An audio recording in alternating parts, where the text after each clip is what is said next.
The Chaser Report is recorded on Gadigal land. Striving for mediocrity in a world of excellence. This is the Chaser Report. Hello and welcome to the Chaser Report with Dom and Charles. Charles, would you like to hear a depressing statistic as we enter into another cheerful episode of the Chaser Report? Since Donald Trump's mugshot was released by the prison in Atlanta, Georgia, where he had to turn up after his arraignment on charges of, corruption, racketeering and all that kind of stuff, he's raised 11 million Australian dollars by asking his supporters for it. He returned to Twitter/X, as it's now called, with just one tweet with a picture of the mugshot and a link to donaldjtrump.com for his supporters to go on and donate money. So it's fundraising, and admittedly, he's going to need that money to pay for his legal fees, not to campaign for the presidency. But doesn't that say a lot about the way America is? He's been arrested. Here he is, looking like an angry, angry old man. My $11 million. thought immediately goes to, how can we get in? Yeah, absolutely. What? I mean, we can be angry old. If there's millions of dollars in being an angry old man, Yeah. we'll get in on that. More ideas on that after this. He thinks he looks like Winston Churchill, and to be fair, given that Winston Churchill was an old, grumpy, fat white man, I mean, yeah, there's got that in common. Gravitas, perhaps not quite the same. A couple of hours after it got released, somebody emailed with a photo of one of the editions of Mein Kampf. Oh, right. And it is a very similar sort of thing. In fact, I wonder whether there was some level of intention there. But I think it's not. Mein Trump. I think my wife had it right, which is she said it's Donald Trump's blue steel. Yes. Isn't it? Yes. Because he clearly must have spent hours in front of the mirror working on it, right? Oh, for sure. He had advisors workshopping the angry stare, there was a huge amount of intention there, and it's sort of like blue steel, red steel, because they stole the election. Yeah. No, it's very intense, and it's an intense gaze that says, "How dare they? How dare they and give me consequences for a thing that I did?" And allegedly. it's sort of angry, isn't it? And so angry. Apparently, that is the thing that activates all his supporters. Anger. This anger, yeah. Yeah. So, I mean, this is why when he gave the inaugural address, he talked about American carnage. That's what his base wanted. They wanted carnage. That was the animating concept back then. So this is the thing. He's got the mugshot. He's gone out and raised money off it. They've been selling shirts, posters, bumper stickers, and beverage coolers. That's what you want on a hot date somewhere in America.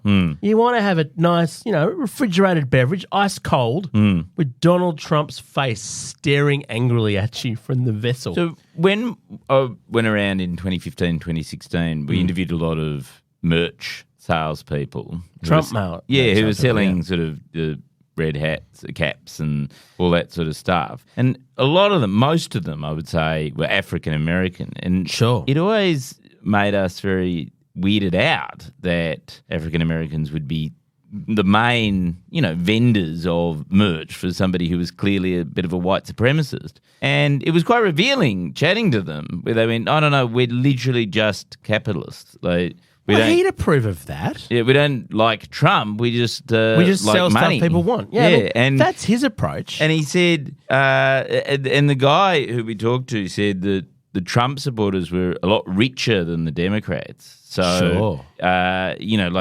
obviously, if Hillary was coming to town, you'd roll up with some, I don't know, blue it's much less pins impressive. or something. There was like a little arrow with an H. It was nothing. But nothing like it. It was potent. Make it rain every time Trump came to town. Make it rain. That's right. And so he's decided to get in on this, basically. Yes. So if he viewed it as a good thing. Cut out the middleman. That's right. He was delighted that he was getting arraigned because he knew, let it arraign. Basically, was the approach. That's all going on. But he's not totally delighted by his arrest, though. No. Because he can't now go. Apparently, he literally can't go. So they're holding the seniors PGA tournament over in Scotland at his golf course up in Scotland. And he's now not allowed to go because of all the court dates getting in his way. He's angry about that. Maybe that's what he was angry about in the the mugshot. It makes sense to someone who's facing 4 separate criminal trials, probably not able to travel outside of America. But you know the other reason he's angry, Charles, he must be very angry. Oh, yeah.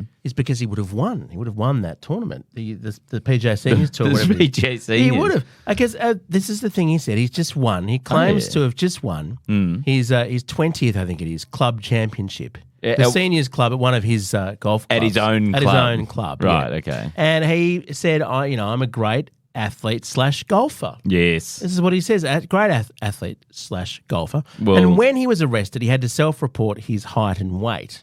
Can you guess what his height and weight was? Oh, well, he's a strapping athlete of a man. Sure, golfer/athlete. He's about 6'3", isn't he? 6'3" is what he says. Yeah, 6'3". And I don't know, what do I weigh? I weigh about 80 kilograms. So I reckon he probably said 85 kilos.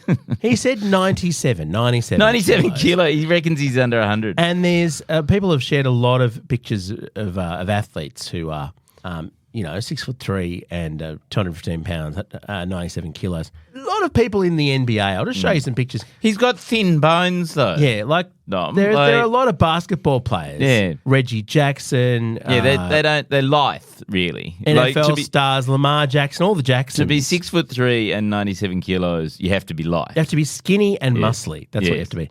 No, but the thing is, I think that you're like if you're very puny and very fat, you think maybe it's possible. Well, yeah, I'm just saying muscle weighs way more than fat. So I think. But he's such a good athlete/golfer, Charles. He must have powerful muscles to win those championships. Yes. Either that, or, and this is a wonderful thing, there's an entire book devoted to Donald Trump's cheating at golf, which I happen to have read because it's a rollicking read, Charles.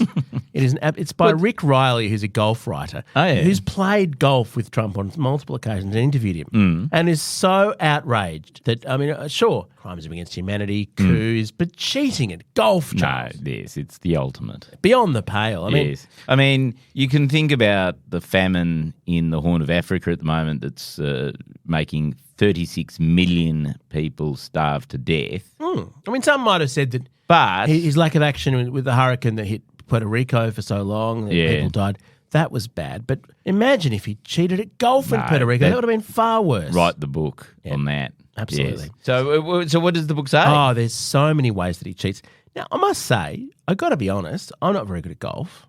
There's some good tips here, Charles. If you wanted to cheat at golf. Oh, okay. So, here we go. So one way. Yeah, because the thing is, it's all self-scoring, isn't it? It's an honor system. Yeah, it's an honor system. Which means oh, my God. It's open to abuse. It's the brilliant thing about an honor system. So one thing you might do, he's called Pele by a lot of the caddies. A lot of the caddies call him Pele. Trump? Yeah. Do you know why? Pele, the famous soccer player? Because he's very good at scoring goals. He's very good at kicking the ball. So what happens is he'll hit a tee shot. He'll hit it into the rough, right? He'll screw it up and hit it into the bushes or something. Pop over, give it a little kick it back into the fairway. And does he do it shamelessly or does he do it like furtively? Oh, I think totally shamelessly. Yeah. Right, okay. In fact, there was one occasion where he did it for his playing partner, who was a golf pro, and the playing partner put the ball back into the rough and took the shot where he was supposed to. Right. And Trump pointed out, he said to everyone, I can't believe this guy. He's just put what an idiot. What a loser. Like, I wouldn't play with you again because I'm a winner. I always win. So he helped his teammate cheat. And then anyway, in Donald Trump's world, and this is playing against Tiger Woods, he tees off, hits the ball into a lake, which is supposed to have a shot penalty. Tees off, hits the ball into the lake. It's supposed to be. So he's supposed to be 4 shots down, I think, by this point. Just plays another ball and hits into the fairways if nothing's happened. Just ignores the lake. Right, so it's just warm up. He's just done the warm up. Yeah. Well, that's all right. That's all right. You need a warm up, especially at his age. This is something I'm going to do. That's why he's so light. Because he's good at warming up. Oh, he's very limbo, very lithe. For every round of golf, he plays 18 more rounds of warm-up shots. Have you ever played golf? Oh, all the time. I've played it a couple of times. Mainly just with chief executives and things like that. Yeah. Presidents. Just when we're trying to make decisions about the future direction of the world. That's what you do on the golf course. Get out on there. So, Charles, I don't know whether you tried this, but I don't know if you've ever had a ball stuck in a bunker in a sand trap. It's very annoying. Basically, it's in a sand pit. Yes. Hard to get the ball out. But there's one easy approach. What you do is you go over there, you get your sand wedge out, you swing it, you pretend that you've hit the ball, and then what you do is you walk over to the hole and you've got to another ball sitting in your hand, and you bend down to the hole, drop it in, and pick it up. Oh, I got it in. Hole in one. So you basically pretend that you hit the ball and that it went into the hole. The ball doesn't move. There's no ball. But you drop the ball into the hole or you get your caddy to do it. And you go, I've got it in. That is Isn't that just great? shameless, Does this isn't regularly. it? Yes. Yeah, absolutely. Which is pretty impressive stuff. The other thing you do, so putting, and I know we're getting a bit technical. And when you say you do, you mean he does. He does, but you could right. too if you wanted to play better. Yeah. If you wanted to win championships. There's a bit of a polite convention in golf that when the ball is basically a couple of inches from the hole, you just concede it. You say, okay, sure, you would have got it in next shot. Oh yeah, right. That's just a polite convention, right? Because it's just you don't need to you'd have to be incredibly uncoordinated like me to miss from 3 inches away. Yeah. So I can see where this goes. His version of that is you hit the putt and then pick it up. So it starts rolling from a couple of feet away before the hole. Pick it up. That would have gone in.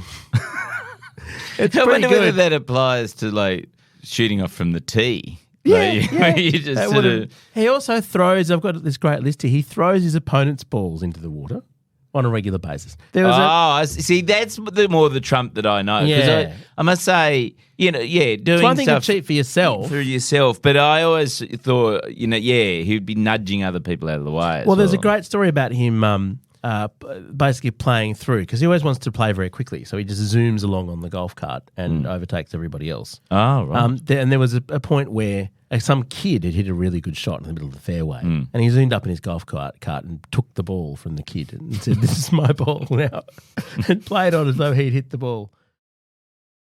The Chaser Report. More news, less often. I must say, the only time I've ever played golf, I played it with my kids. My 6-year-old at the time was just desperately interested in golf. Oh, that's so sad. And so we hired one of those electric carts. We're having huge fun zooming around. Oh, that would have been great fun. Yes. But I didn't realise, because there's no seatbelts in the carts. No. They're quite dangerous. We were sort of zooming around, and I hadn't clocked centrifugal gravity and inertia. So I turned the thing. My son, my poor 6-year-old, flew out of the golf cart onto the grass. They're quite dangerous. Yeah. The other thing he does regularly, apparently, is he drives the cart onto the green, which is, in the world of golf, that is an absolute No, but if you no-no. own the green, you're You own the green. Yeah. So, but this is, Charles, you've brought us to the best way to win golf championships. I am. Is when you own the course. So Donald Trump says that he's won 20 club championships. Apparently, a former retired pro isn't going to get more than 8 or 9, but Trump's claiming 20. 20, right. What you do is, this is what you do. Yep. You play, whenever you open a new golf course, you play the first game on it. Oh, yeah. Just before it opens. Yeah. The day before it opens, you go around, have your round, declare yourself the club champion because no one else has played it, and put yourself up on the leaderboard as the first person, as the first champion. Yes, of course. And you don't even have to cheat then. No. It can just be any score. Yeah, it can be any score. That's right. Although you'd still cheat to have a No, you would. to have a low average. You'd want to have. Because no one's watching, so you can do whatever you want. He also once apparently was playing a retired pro who'd won the club championship. How does that... Sorry, but let's just go into the psychology of that. At what level does he go... Because the important thing with success in life is to then integrate it into your own personality. Sure. Right? And if the only success that you can actually achieve in life is by technical technical wins that aren't really wins, what's going on in his brain? And does he actually then absorb it and go, and therefore I'm really good at golf? Is he like Kim Jong-un who sort of believes himself to be a genius at everything? Yeah, I think so. I mean, there's a direct... Or is it more of a sort of like, ha, ha, ha, I'm getting around the rules. I still realise I'm a total... I think it's cognitive dissonance. I honestly do. But I mean, I don't have to be the most gifted psychoanalyst to have a link between refusing to accept defeat in golf and refusing to accept defeat in an election. Yes, what they need is a January the 6th of golf. They do. Yeah. Where they storm the PGA or the LIV or whatever it's called now. Yeah. And they get Donald Trump installed Yes. as the number one golfer in the world, Yes. as his record would rightfully show. And fucking Mike Pence would try to stop that, wouldn't he? Oh, yeah. That for all he had done for him, Mike Pence, Yes. plucked from nowhere, plucked from obscurity. What was he, governor of Indiana? Yes. And made, given the honour of being vice president, the most important job there is, except for the president. And he didn't even rot the election, didn't even defraud the election. exactly. Yep. So I think to Donald Trump, a fake win is still a win. And I love this story. This is the final one. He was playing against a pro, right? Some pro who just won a club championship at one of his clubs, one of his most famous clubs. Because some of his clubs are full-on professional, title standard. Before he started, before he became a white supremacist, the PGA Tour events, like the majors will be played at his clubs. But wasn't the PGA essentially a white supremacist organisation for years anyway? For sure. And golf in general, golf clubs in general. But no, amazingly, when he said all that stuff about Mexicans when he started running for the presidency, even for the PGA Tour, that was too far. Yeah, right. I mean, they need employees to, maintain the courses. The greens, yes. Yeah. Anyway, so he was playing around and he came across a member who'd won the club championship the previous week. Right? So a retired pro, really good golfer. Yep. And he said, well, I wasn't here. So you can't really say you won the club championship, right? Let's play the last 6 holes and whoever wins that's the real club championship. So it's a bit like that scene in The Office where Finchy, throws the boot over the pub and says, that's the real trivia championship. Who can you throw the boot over the pub? Yeah. And so Trump plays the guy. His kid's there. Trump's just cheating relentlessly. And the guy's just going, wow, I mean, what can you say? He's the president. This is when he's president. The president of the United States wants the championship. Goes through, and in the end, I think the pro kind of calls him out on a little bit, and the guy goes, and Trump goes, we can just, let's just say we've tied. We're tied. We're both champions. We're both the champions. That's very honourable. Very honourable. And then the next day, Donald Trump's name appears on the leaderboard. Club champion 2018 or whatever it is. Just amazing. So there you go. If you cheat at golf, you cheat at elections, it turns out. You make $11 million out of them, so it's not really... I mean, at this point, he's turned the art of losing into winning. It's lucrative. I think, how he said, we're going to get sick of winning. Yeah. I'm fucking sick of it. That's right. But anyway, I mean, on the bright side, Charles, as we get further into our dotage, as we hit our 50s and 60s, when we start playing golf, yes, very clear what we have to do. No, exactly. Cheat. Yes. And I just love the miming. I'm going to try that in other areas. I'm going to, pretend I posted the check. Here's a video of me posting the check. It was in the mail. I don't know what's happened. What else can you do? Yeah. I mean, in the rest of your life, like, it's things like, I'm going to pretend that I unloaded the dishwasher. Yeah. Here's a video. Yeah. I bought you a birthday present, darling. And just not pick up any of the plates, but just sort of look as though you pick up the plates. Yeah. No, look, it's very... If you have enough chutzpah, Charles. Yes. And total shamelessness. Yes. And an ability, presumably, that when you know you didn't win and you cheated, you can switch at least half of your brain into going, no, actually, that's the right result. I may have slightly manipulated it, but only to get the right result. But my question is he happy, Dom? Oh, look at the mugshot. No, that guy's fucking ropeable. Our gear is from Road. We're part of the Iconoclast Network. Catch you next time.